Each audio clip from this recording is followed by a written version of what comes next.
I do remember a couple of times, like the crew being like, we have to film now. And we were like, yes, but the thing is... OT Fagbenle and Viola Davis got heated on the set of The First Lady. We'll explain. And we've got the stories that define the week on People in 10. I'm Andrea Belke, bringing you everything you need to know about pop culture right now. We've got 10 minutes, so let's dive right in with the first 5, starting with a shocking split. It's hard to be young and in the limelight and have a successful relationship. A source tells People that Lori Harvey wasn't ready to commit and realized she and Michael B. Jordan weren't on the same page when it comes to plans for their future.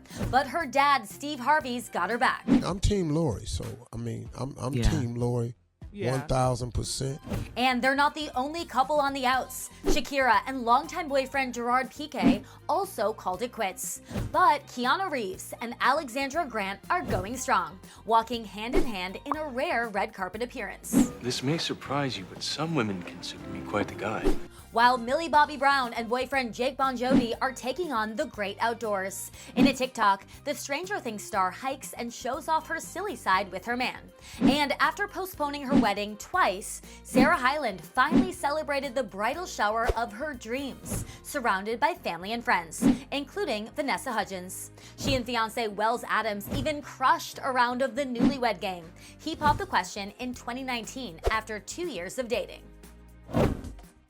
Moving on to the posts that had us talking this week, Johnny Depp joined TikTok just days after winning his defamation case against ex-wife Amber Heard.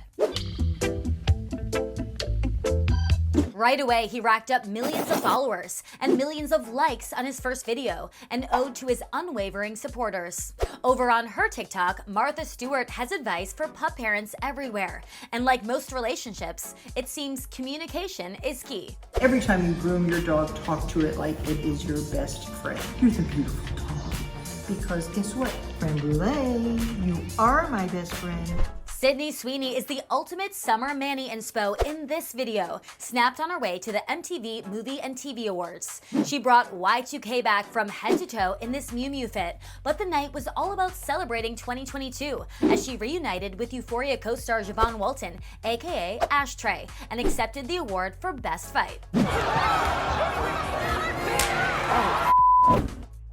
In one of this week's top stories, Queen Elizabeth celebrated 70 years on the throne, but it was her great-grandchildren who stole the show. Prince Louis became an instant meme.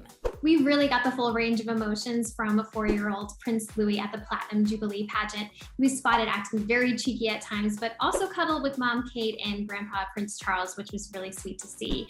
He may be a prince, but he's still just a kid. And big sis Princess Charlotte won the hearts of royal watchers too.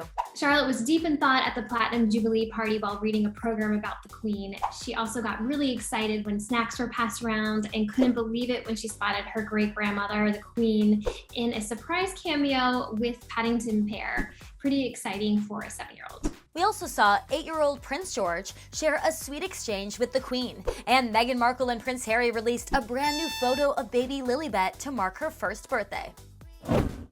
In this week's issue of People, we are celebrating Pride with GMA anchor Robin Roberts, who's proud to provide hope by being her authentic self, which includes coming out amid her relationship with longtime partner Amber Lane. They've been together since 2005, but Robin admits it took her 8 years to feel ready to go public. Boy, what a waste of time. What a waste of time. And why? Because I was afraid? Because I'm afraid people couldn't think I could be a Christian and gay? Why? Why waste of time? But I don't look at that. I look at, I did it. I'm so happy that I did it. And I know now the importance of doing it because I didn't do it necessarily for me. I did it because I love Amber. Meanwhile, Christina Aguilera says being an LGBTQ+ ally is in her DNA. And Heidi Klum is being praised as an ally by Gottmik, a breakout star on RuPaul's Drag Race Season 13, and Heidi's one-time makeup artist. You don't always read about everything at all times and know everything. I also don't want to step on anyone's feeling by saying the wrong thing. I was so happy to have you alongside me on the way. We are continuing to feature women who are shining a light on mental health issues. Brought to you by Maybelline New York Brave Together. I'm gonna try to be myself. It's never easy, but I'm gonna try. Cameron Diaz has been open about how she stepped away from acting to feel whole again. It's kind of like that one part of me that functioned at a high level wasn't enough. And in May, the 49-year-old shared on Gwyneth Paltrow's Goop podcast how motherhood further changed her outlook. Really hard to do everything, you know? So I think that it really is a mindset. Cameron shares a 2-year-old daughter, Radix. It's like you're just busy. With husband Benji Madden, and she says her family, plus an Achilles injury that left her unable to exercise for months, shifted her focus from physical health to mental well-being. I went in and did some really deep personal healing to look back on my former, self prior to this work. My heart breaks a lot for that person. And she finds much needed support for that healing from within her marriage. A partner who does the same work. Just having somebody who does it with you is like everything. Now let's move on to some screen time. I am so excited to be joined now by O.T. Fagbenle. He stars in The First Lady, which airs Sunday nights on Showtime. It's so much bigger than us at this point, and I'm scared. I'm gonna ask you 5 questions. For question number 1, you have to give me 1 answer. For question number 2, you have to give me 2 answers, and so on. Let's get started. First up, The First Lady follows the lives and family events of 3 of the most famous First Ladies of the United States, Eleanor Roosevelt, Betty Ford, and Michelle Obama. You play former President Barack Obama, and you told us here at People that playing him was one of the greatest challenges of your career so far. Since this role really pushed you as an actor, what is one thing you learned about yourself while playing this role?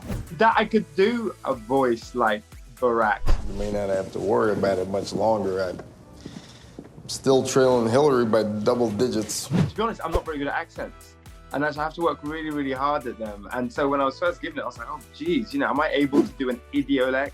And I found that I could. Can you find it in yourself to be a little excited? You nail the accent. You could break the voice down into the dialect, i.e. how he says the letters, the vowels and the consonants. And then there's also the melody, which is specific to him. And then there's also the voice placement.